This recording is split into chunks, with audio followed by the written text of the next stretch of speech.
What is going on YouTube? We are going to do some GAC catch-up starting with round 1 of this particular week of 3v3. It's going to be a laugh. Let's do this.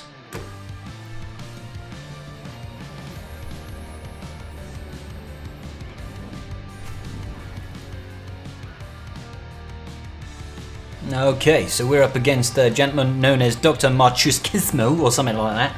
He'd already attacked by the time I started recording this video. One shot in the top of my board, one shot in the south of my board, which I was a little bit impressed by, considering I set a pretty tough defense. I was like, geez, this guy just cut me apart like a knife through butter. Do you know what I mean? So he did drop a battle there against the Genosians. I know you couldn't see that because my cam was in the way, and it looks like he couldn't one-tap my executive fleet.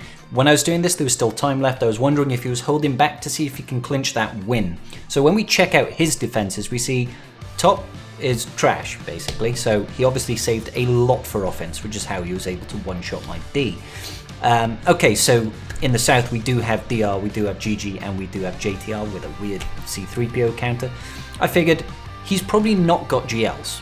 Not got GLs on defense. He's probably saved them all for offense just to clear through all my tough teams. So I start off with a Rey solo against Darth Revan. If you can afford to use this sort of counter, guys, I do advise it. Darth Revan with Malak and Basti is a very nasty team in 3v3, and most GLs can just solo it. JML can solo it, Slacker can solo it, Rey can certainly solo it, JMK can solo it. I don't know because I've never tried with C. I imagine it's probably fine. You obviously want to get rid of Malak as soon as possible. After that, you kind of want to get rid of these guys. They can put shock on you. That stops your health recovery. If you really want to try your best to recover all those banners, you probably do want to trigger damage immunity on Rey, simply because after that, she will jump back up to full health. Now, I think I choose to get rid of Basti Fallen here rather than DR, and I did that because she could do ability block on basic, and I didn't want that happening. So I think we just go for it. What I'm trying to do right now, guys, is I'm trying to get rid of the shock that's on me, so I can at least try and recover some health. But I guess I decided not to bother because I didn't think I would actually recover all the health. Now, 54 for that, I'd still take it. Alrighty, so I think we decided to go for Grievous next, and this is where I was trying or testing a very soft counter for me, and I completely messed it up, guys. So I built this team specifically to try and counter some Grievous teams in 3v3, but I've never actually practiced it. So yeah, it goes wrong, and I completely forgot that with Bosk's contract, you need to actually deal damage to the opponent, not just attack the target weakest. So I get the stun over there on Maggie to stop him from countering, but I shouldn't have been attacking Droidica here, because I thought for some reason that all you had to do was attack the target that was weakest. You actually have to deal damage, guys, so don't be a moron like me, be smarter. So over here, obviously we had the opportunity to get rid of the taunt off Maggie, but obviously that means we can't then get rid of the taunt, or the damage immunity off Droidica. So me attacking here was a complete waste of time. I should have just focused down Maggie and ignored the Droidica completely, because this is just me wasting attacks, wasting turns, and doing absolutely nothing to anybody. So that's one count so far. We've got one thing towards our contract right now. So this is obviously going to go rather wrong. Stop targeting Droidica, it doesn't do anything. Don't be like Scribble, guys. Scribble's a moron. So I could see this is going pretty terribly. I eventually decide, wait a minute, this isn't working against Droidica. Let's just focus down on Maggie instead. Losing Bosk there is just a little bit nasty, but hey, what can you do, guys? Eventually it gets to the point where Maggie is the one that has damage immunity, or fulfills the contract. So I'm like, oh, actually, can we maybe pull this out of the bag? If I can just get a couple more attacks, I should just basic here. Go on, basic. Trying to trigger the contract, and then Grievous does nasty things, and then there's a dodge, and there's the damage immunity, and there's the stun. It's like, oh god, everything's going wrong, guys. We do this to just recover, but it looks like Grievous is going to do supremely nasty things to us the whole time. So yeah, I figured I'm going to lock this in simply because we have gotten rid of Maggie, the pre-taunt there, so we might as well just lock this in, do whatever damage we can. Don't play like this, guys. Don't do this. I know better for future. Falling teaches more than succeeding, guys. This to me seemed like a pretty safe bet. There's a lot of attacks out of turn when you're dealing with JTR, obviously. And I figured she won't be able to land debuffs as long as I've got that bonus protection. Just do a basic there to attack through that taunt, and we try and get the stun on R2 because he's annoying. This should cleanse or dispel all of those buffs there. I figured if I can get rid of R2 straight away, that gets rid of all the annoying stealth and the additional foresight and all that bad business. Obviously she can't do anything while we've got that bonus protection. We do a nice big hit there. Boop! Shoot straight through that foresight with the basic on Padme. Easy banners, guys. I think it was a 53 in the end. And it looks like we're going to clear up the Grievous. Obviously I know that the north wall is just rubbish, guys. I know it's absolutely trash. So I figured might as well see the back wall just in case he's hiding something nasty for me. What do we go for? Is it resistance, bros? Ah, okay, yes. Okay, so there was a feat this time, guys. If you use Princess Leia in a winning team, you get a little bit of bonus feats, some additional points. So I decided to throw in Princess Leia with Han and Chewie. I figured I'm not going to lose this particular battle, so let's do what we can here. Obviously, controlling the TM on Grievous is super useful. And there's the 31, guys. There's the 31.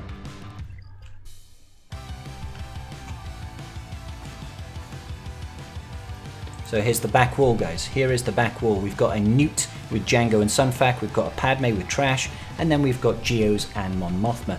Now, I'm not particularly worried about Geos or Mon Mothma. The tried and trusted counters for those are very well known at this point.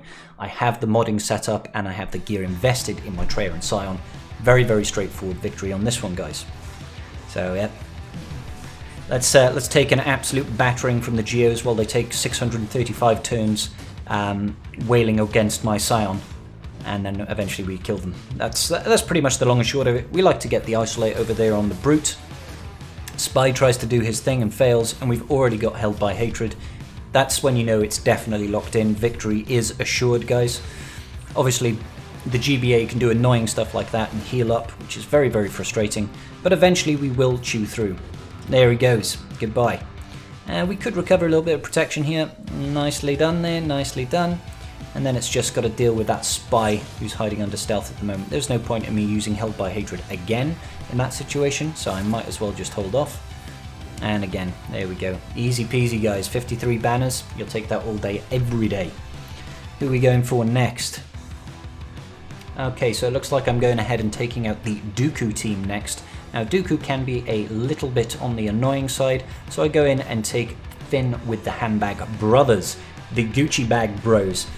Now, when you're facing off against a team like this, guys, you know that you should have some form of AoE, because if you cannot kill that zombie or that Asajj in time, then it's just going to be stealthed under Dooku and constantly reviving. So I knew that I had enough DPS here to just completely blow down Dooku there, and he wouldn't pose any of an issue. After we got the 2 kills on Asajj, it's just plain sailing. We did lose a couple of banners off the protection there, but really, I'll take a 53 on that. We had enough up for offense to deal with it.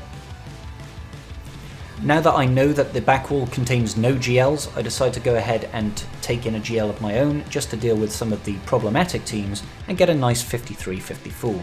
So I figured this team would be quite annoying to deal with, so I just take in my JML here and just burn down. I figured I could at least get a 53 here, get the days on the B1, the B2 to stop him gaining bonus TM, and then just start wailing away at the B1, try and get those stacks down so he can't just constantly heal up, as he's doing right now.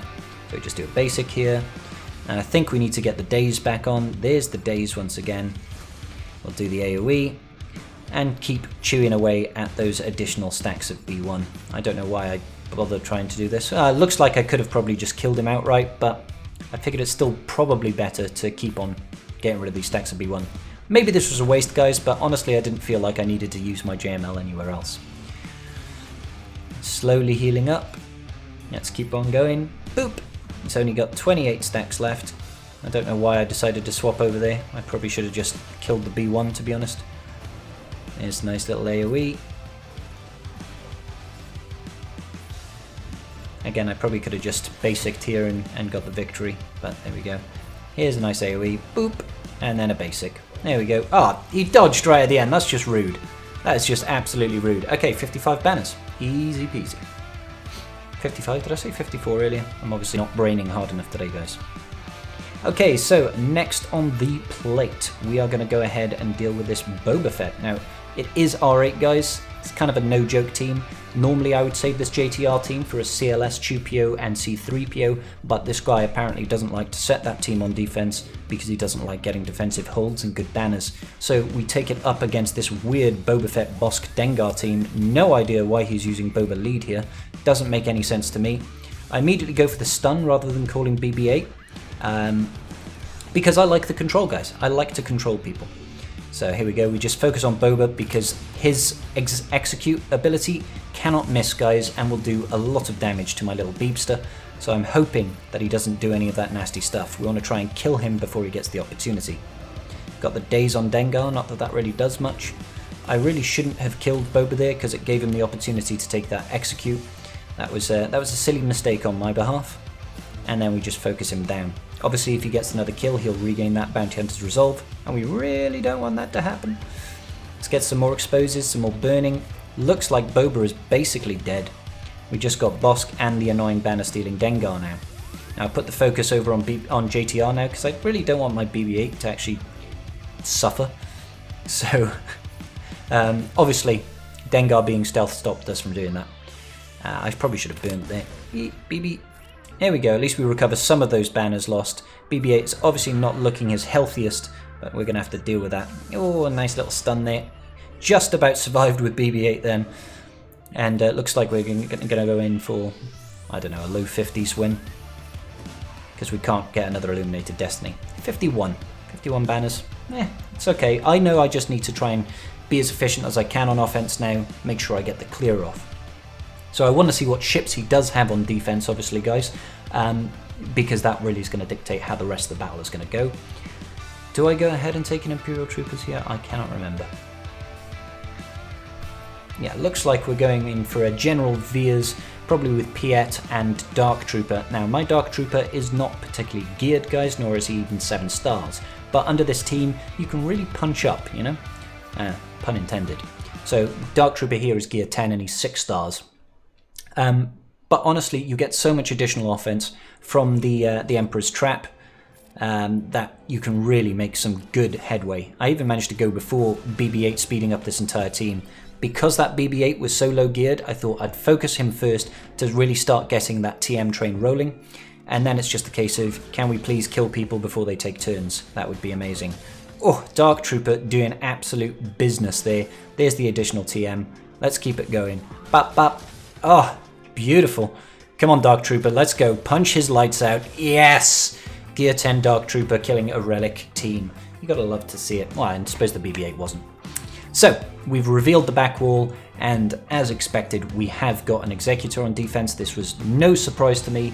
I saw he had it. Everybody who's got Executor, almost everybody, puts it on defense. But it looks like the second fleet that he set was a complete joke. So, yeah, I assume he thought he was going to need everything to save for offense to try and multi-tap my Executor. So I tried to go in with the tried and trusted Executor counter that I've been practicing. It doesn't go badly, but it doesn't go particularly well either. Wait for it. Wait for it. Here we go. Now, those of you that have tried this before, the thing that threw me off was the fact that this guy is actually running IG2K on the starting lineup rather than running Xanadu Blood. And I was like, oh wait, I didn't even realize until I was in the match. Now, the idea is to not pass any TM to Houndstooth before you stun him with Sunfac. Now, the IG2K obviously causes me some issues here and stuns my Stunfac. So I was like, oh, I hadn't thought about that. So he ends up getting the taunt anyway, and now I think I'm in a spot of bother. We land those Buzz Droids, which was probably a mistake in and of itself, because it'll just get cleansed very quickly, and he brings in the Scimitar, which is a good counter, but it's probably not ideal here. Certainly not as a first reinforcement. So I managed to get the additional target over on the Mandalorian, which is not a good target to have. You really want to have either IG or ideally you want to have a Xanadu Blood. So we spread those Buzz Droids, take out the first life of Razor Crest, and then obviously the cleanse comes in. He's got Retribution over here on his Houndstooth from that Scimitar, which is obviously incredibly annoying. Here, I really should have gone for the stun on Houndstooth, but I wasn't thinking. I was completely thrown off by this. Obviously, the stealth saving us there. The only thing that was really helping us out here, guys, was the fact that he does keep on targeting my my vulture droids, which is very useful. Now, there's no point getting the buzz droids out. Obviously, in a situation like this, guys, it's really not ideal. But the additional TM from losing those units, kind of helpful. Now, I do this just to cleanse the retribution off the Houndstooth. And then we do land the buff immunity, but of course it gets cleansed pretty quickly. Do I just take out the scimitar? I tried to take out the scimitar. Get some good damage over there on the Houndstooth. And I think I call in the spy once again here. Because he's my heaviest hitting character, I might as well try and use him. Extra TM for our capital ship. We really want to try and get through to... losing the Hyena Bomber there really does suck. We wanted to try and get through to our ultimate on the Malevolence in an ideal world. There we go, we did get the ultimate off. Sloppy, I know, guys, very, very sloppy. I wanted to see if I could kill this Houndstooth. Luckily, we managed to get another reinforcement. Mass assist. And we do just about clear out the Houndstooth. Now, obviously, guys, we are not going to get anything done here because, like, he's about to roll over us and we've got no more reinforcements. We're dependent on the capital ship, but obviously he kills. Now, the reason I didn't think it was too bad, guys, in the end, was the fact that we did actually kill the Houndstooth. And an Executor without Houndstooth is actually not that big of a deal to deal with. Because you have complete autonomy to hit whoever you want. So I go ahead and go in with a cleanup with rebels, guys. This can go south. It can go south, but really you just want to try and focus fire and kill as many units as you possibly can straight away, right out of the gate. If you can get the ball rolling and keep their fleet numbers low, you should win, even with a Gear 8 Akbar. Now, I will say that my Bistan and my Scout Rebel Pathfinder are like Gear 11, and Biggs is obviously Relic 3 for the Luke event. So I decide I better focus down the IG-11 when I can, and Cad Bane as an ideal priority target. There's no point really focusing on Razor Crest right at the start, guys, because he does have that revive mechanic, so immediately try and focus down one of the other ships, ideally Cad Bane's ship. I go for the mass assist here just to get the cleanse. Yeah, okay, I was wondering if we were going to wiggle there or not. AoE finishes off the Boba Fett, and then we really want to take out this IG-88. Biggs hanging on by an absolute thread for a minute there. And it looks like we should be able to get a reinforcement now. I think I go for an additional tank. Come on, get the tank out. We get the tank out because we really want to kill this IG-2K. There he goes. And now, it's at this point, guys, you're generally okay. You just need to keep those numbers low. Provided you cannot be spreading all the target locks and all the breaches all game long, you're typically fine here. So obviously, as usual, guys, your Millennium Falcon will never assist, even though it should. Because reasons, it's always going to be not assisting, or the enemy's Millennium Falcon will be assisting, or any of that nonsense. I decide to completely ignore using the form up ability, the evasive maneuvers ability, simply because I want to get the DPS on this Razor Crest. So we do a cleanup. It is only 42 banners, guys, but that is why people set that particular fleet on defense. Now we go in with the Negotiator here, and I figured I'm not really going to need reinforcements. I take in Plo just in case I need to recover some banners, but we saw how trash this fleet was on defense, guys. It was a Mace Lead with like 200k power. It's not going to have anything to it. So we just want to try and gun it down right at the start and get some good banners. So big hits, I think. Okay, maybe not. No big hits. Mass assist on anything but the target we just hit. And then I think we should get the big hit coming up any second. There we go. So I didn't need Plo in the end, guys. Could have saved myself a banner, but 69 banners is pretty nice. I think you'll agree. Okay, so now we've got to return our focus to the south wall. I'm still thinking at this point I try to need to be efficient as possible. When I saw this Qui-Gon Jinn team here, this was during the phase at which Qui-Gon Jinn and Aayla Secura were causing game crashes, so I was very, very concerned and had to wait until CG had implemented a fix. I don't want to say he was deliberately setting that team, but hey, we'll find out. Against Padme, we decided to go in with Jedi Knight Revan, pretty standard counter, and he's using trashy clones along with it, so I was a little bit like, not quite sure how this is going to work, but we'll find out. That buff immunity obviously was stopping Padme from gaining her bonus protection, which is nice. I thought we might as well just try and kill Padme. Just kill Padme, guys. I wanted to get additional TM on Yoda there. AoE. And let's just kill Padme. Go on, just kill her. There we go, she's gone. And now it's just a case of cleanup. Clone Sergeant and Cody are not going to do anything against this particular team, guys. They're going to just melt. So it's already in the bag for this one. Now, I'm all for taking alternative approaches to winning GAC, but I didn't think that having next to nothing on meta on defense and full clearing me was the way to try and win this match. We had a pretty even chance of winning. We had the same number of GLs and we both had a 7-star exec, so I'm not sure why he chose this approach. Fortunately for me, I did go very, very heavy on defense and it did cause him to slip up once, but obviously I dropped the battle against his GG. So I'm just having a look through here and trying to theory craft what can I use here to take out these two remaining teams. I'm obviously not going to touch that Qui-Gon, but the Nute with Jango does scare me a little. So I decided to go after his Mon Mothma ultimately, and I figured Vader still does good work, obviously not as good as he used to, but I want to try and save my Wat if possible. I know I'm taking a little bit of an additional risk here, but I figured I needed Wat for another battle up north. So we go in without Wat, and it's up against a standard Wedge Biggs Mon Mothma. So immediately, obviously, because it's not Vader, Palp lead, we're going in with Merciless Massacre first, and then just start spreading the love. Take out Biggs immediately.